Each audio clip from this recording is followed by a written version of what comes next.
If you work in quality control at a candy factory, you know strict safety regulations come with the job. It's why you partner with Grainger. Grainger helps you find the high-quality and compliant products your business needs to inspect, detect, and help correct issues. And the sweetest part is, everyone gets a product that's as safe to eat as it is delicious. Call 1-800-GRAINGER, click Grainger.com, or just stop by. Grainger, for the ones who get it done.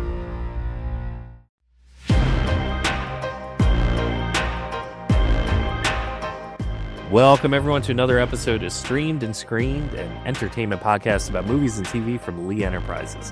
I'm Terry Lipshetz, managing editor of the National Newsroom at Lee, and co-host of the program with Bruce Miller, editor of the Sioux City Journal and a longtime entertainment reporter. And we're gonna have a little fun tonight. We're talking science fiction, sci-fi, big like tentpole series kind of things.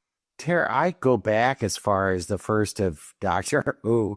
I did not interview the first Doctor when he was the first Doctor, but I do go that far back. And to be honest with you, this has not been one of those destination shows for me. It hasn't been something that I said, but Disney got involved in the last couple of years and have porked a lot of money into this thing. It's just amazing the kind of sets they have, the kind of special effects they have, the costumes, you name it. It's heaping with stuff. And I think it's because they want a broader audience. They're trying to switch this from being a British kind of thing into an international thing. And so you see that in the casting. You see that they're doing a more international cast when they're doing aliens or visitors or places that they drop.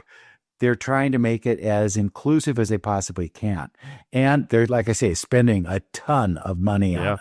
It's, again, I think I'm with you. This is one of those programs that I just never quite got into, but it has a very passionate fan base. And you know what's really fascinating is, and this is one of those like handful of nuggets I know about the show, because I don't know a whole lot about it. It's just, as I said, it's not one that I ever really got into.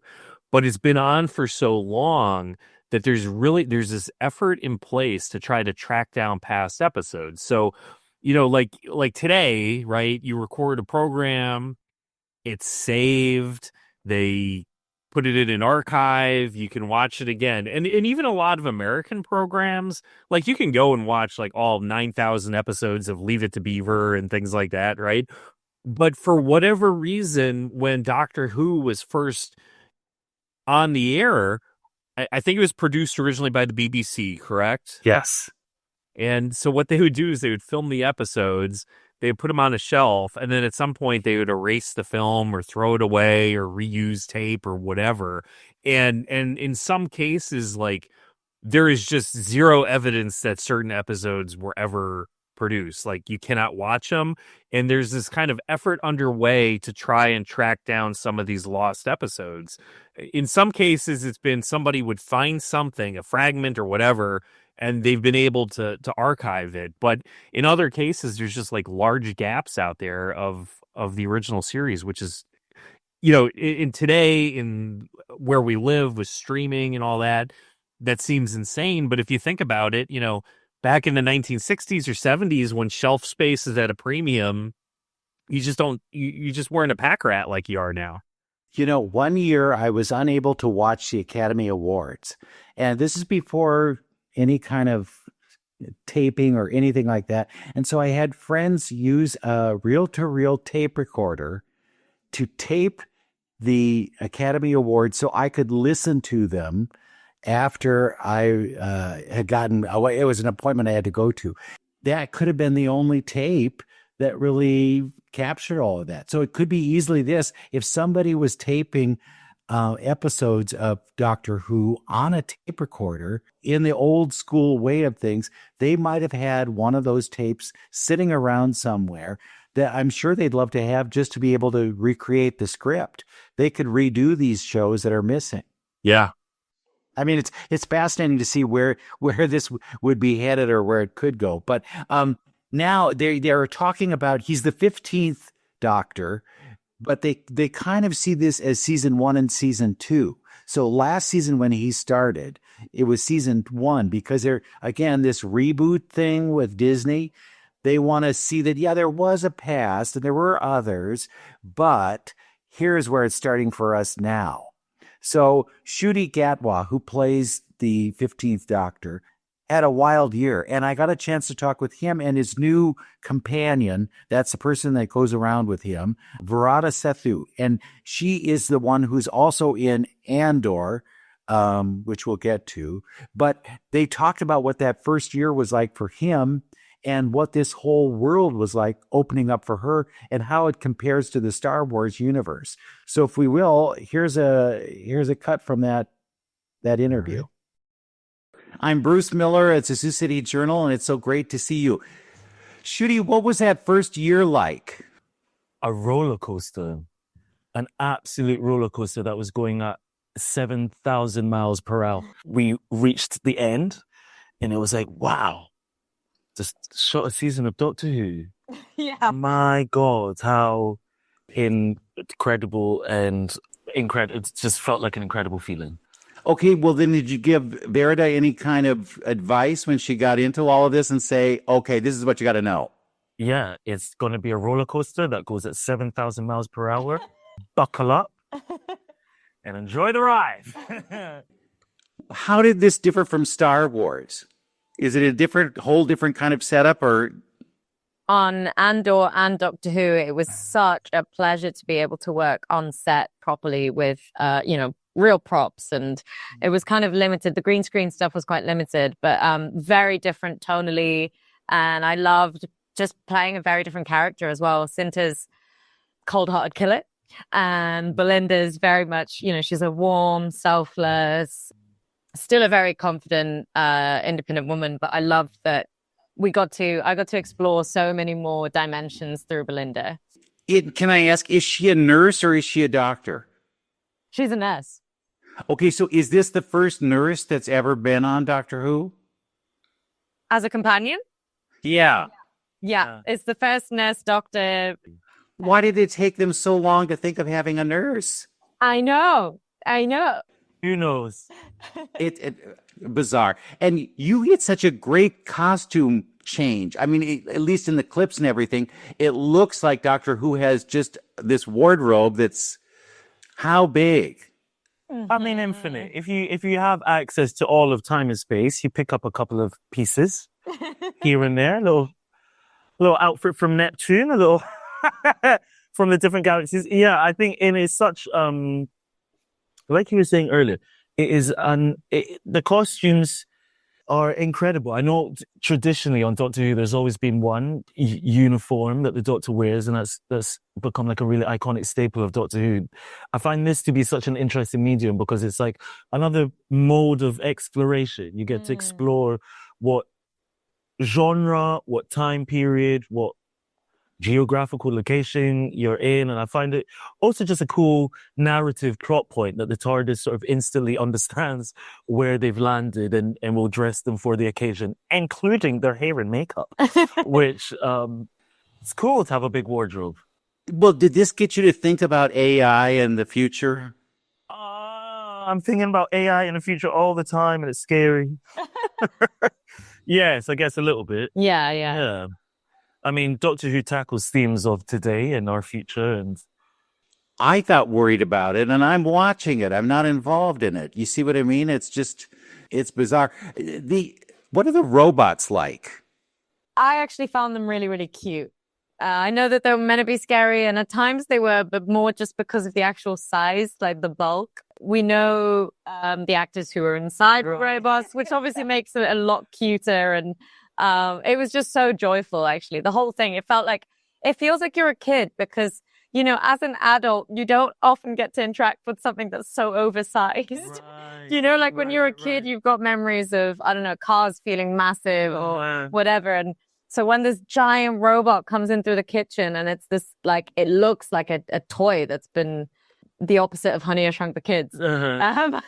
It feels like you kind of go back to your inner child, and it's just so exciting to be part of something that's got like a person in front of you. I would like to touch them. Yes, I would like to touch them. I wouldn't like to deal with them. That's just how it goes. When you're shooting this at night, do you have weird dreams?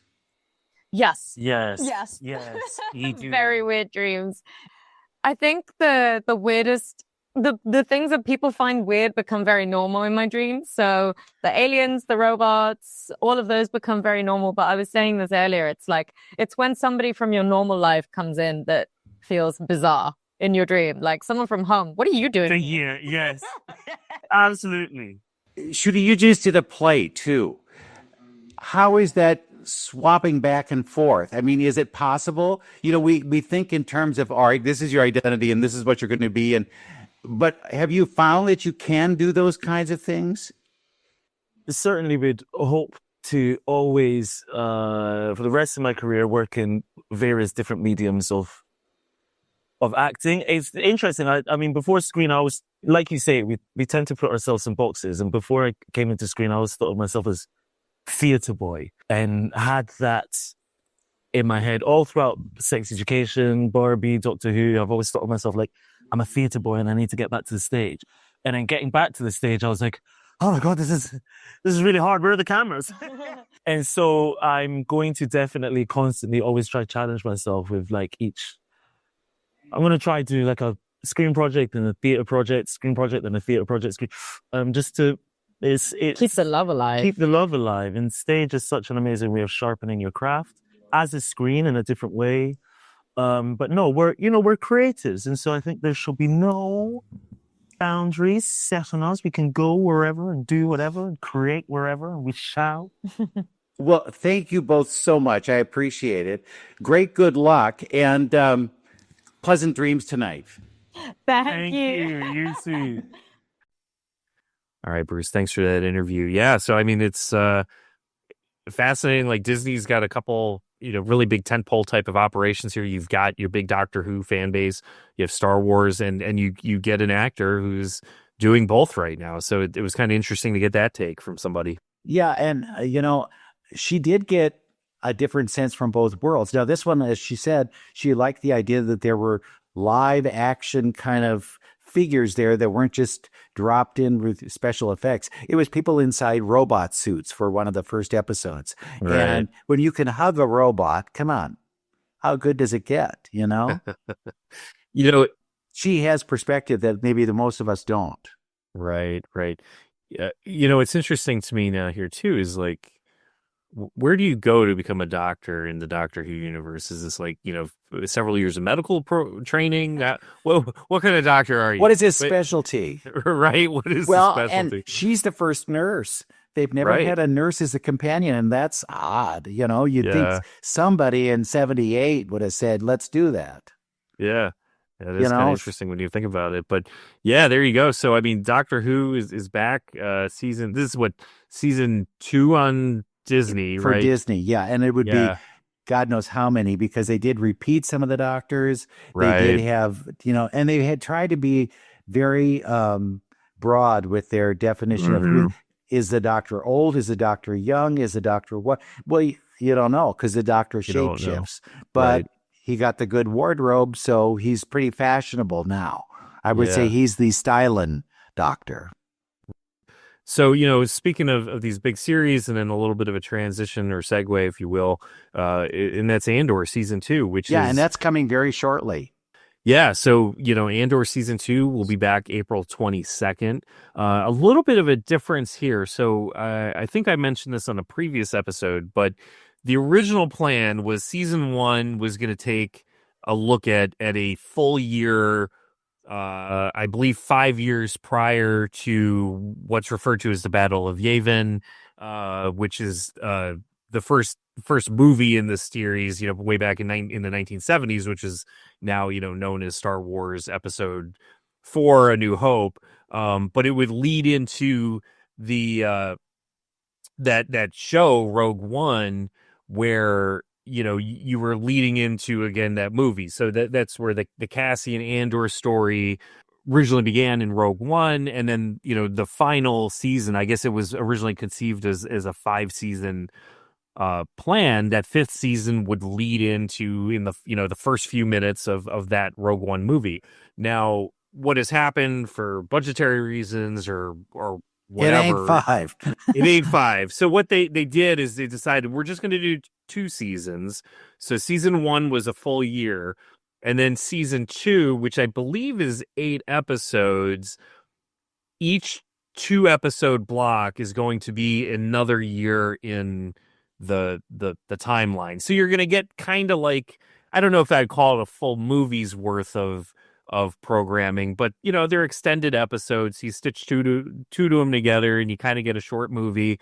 And each one is going to take a year look at that story, and then when the final minutes of it wrap, when the season finally wraps, you basically can just switch over to Rogue One and just pick up, I guess, where the show leaves off. So it's pretty exciting as far as that goes. I mean, I've expressed a lot of interest in this because I think of all the programs that Disney has done, the Mandalorian has been really good, but it's been at times hit and miss for me. Some of the other programs they've done have been a little bit hit and miss for me. Andor season 1, man, that is just like the best program I think Disney has done so far. And I think if we're being fair, from even all the movies that they've done, Rogue One, you think it's better? Rogue One is ranks up there to me as one of the top movies of all time. Wow. So I think that like they just whatever I don't know if it's the grittiness or just the Diego Luna is a great actor and he just sells it as Cassian Andor. I don't know what it is. It's just a combination of all these things, but it's been such a good show, and I am so excited for this.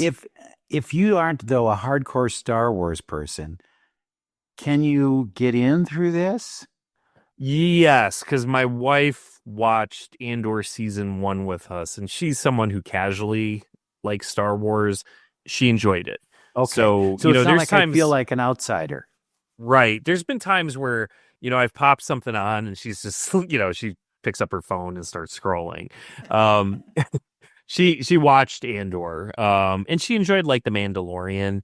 There's been some of these other programs like the Acolyte, which she's like did not like, and that other new one that came out, Skeleton Crew. She's like, it's all right, I guess. But they tried too hard to put out too much too soon.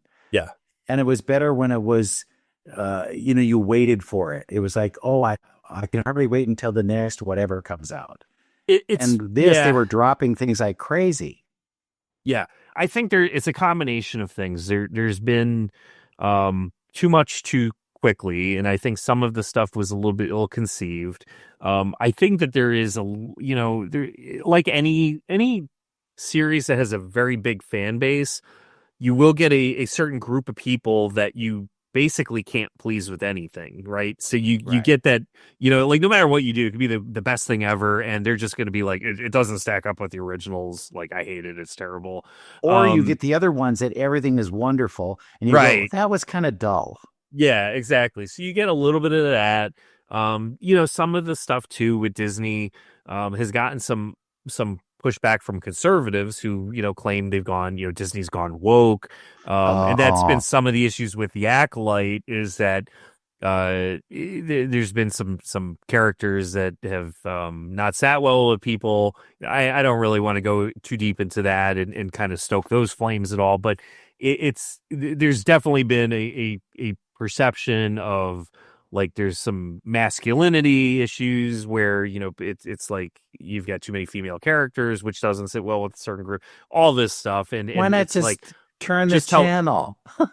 Right. I mean, it's one of these things. Like, it's what I would like to focus in is the show good or isn't it good, and that was some of the issues that came up with the Acolyte, where the fan base really didn't like the show. Supposedly, the writer, director, the showrunner was accusing, the fan base of being toxic and things like I don't know where it is. For me personally, I give every Star Wars show a chance. I thought The Acolyte was okay. I didn't love it.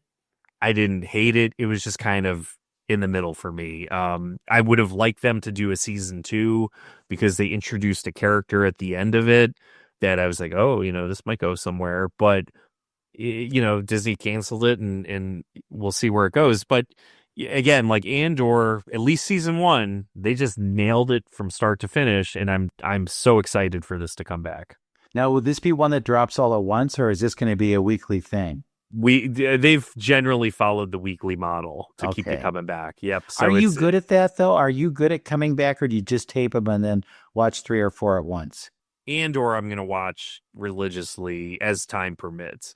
Some of the other ones like Skeleton Crew, I watched a couple of them, and then we got busy. Missed one. We came back. I mean, it was fun. It was like Space Goonies. It was kind of a cute thing.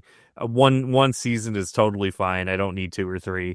But I think The Acolyte, we tried to watch it weekly, and just kind of it's not as good as I had hoped. So we'll come back to it when we get a chance. We finished it, but yeah, it's out there. And then there was a bit of a surprise, I guess. Well, I don't know if it's a surprise, but Star Wars, there's a holiday coming up, right? In May. May the 4th be with you. Yeah, May the 4th be with you, which ironically is held on May 4th.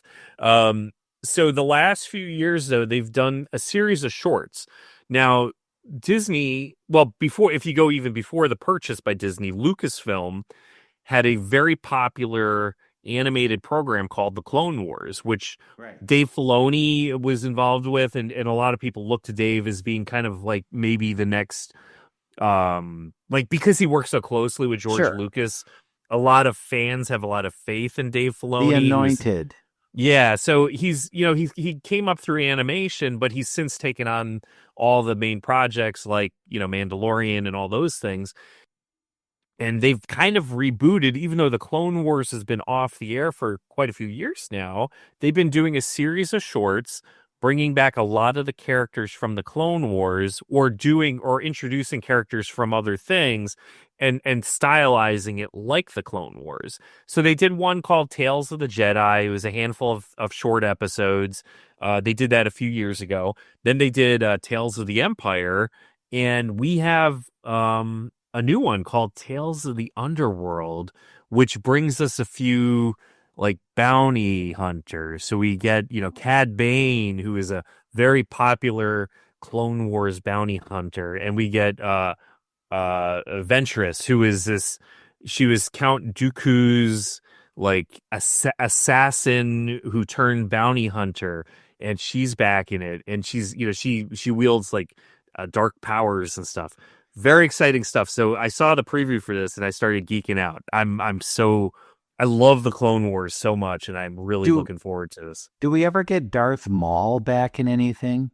Oh yeah. He popped back up because he turns out he wasn't killed and from the movie, and then was brought back into the Clone Wars. So yeah, I like Darth Maul. Yeah. He was one I would buy his toy.